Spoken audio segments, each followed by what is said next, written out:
কি বলেছে দেখো, a metal rod is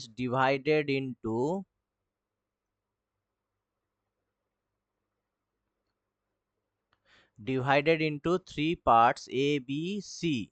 The lengths of A and B are in the ratio 9:20 and the lengths of C and B are in the ratio 5:11.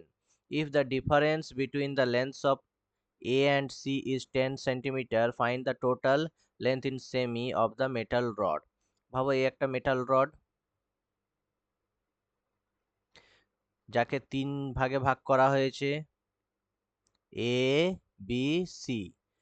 আর কি বলে দিয়েছে, A B C এর ratio বলে দিয়েছে। এ আর B এর কত বলেছে, 9:20। আর সি আর B এর বলে দিয়েছে 5:11, মানে সি এর জায়গায় 5 বসাবো, এখানে 11 বসাবো, সি ইস টু বি। তাহলে আমরা এ বি সি রেশিও বের করতে পারি। তাহলে এখানে সি এর জায়গায় কি হবে, যেটা গ্যাপ ফাঁকা আচ্ছা সেখানে বসবে সামনে নিয়ার 20 বসবে, এখানে 11 আছে তার এর আগে গ্যাপ 11 বসবে।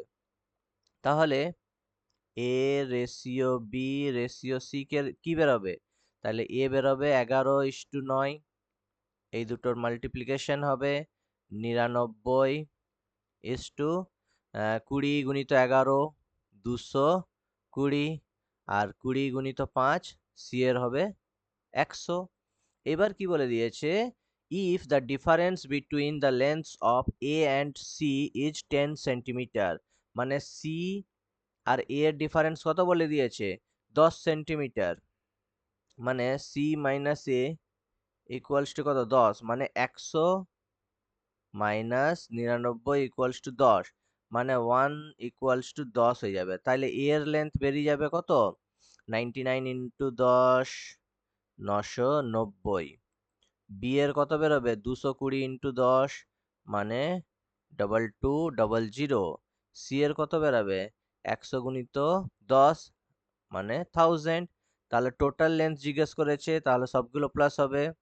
09 9 2 11 1 2 একে 3 একে 4, তাহলে টোটাল লেন্থ কত হচ্ছে 4190।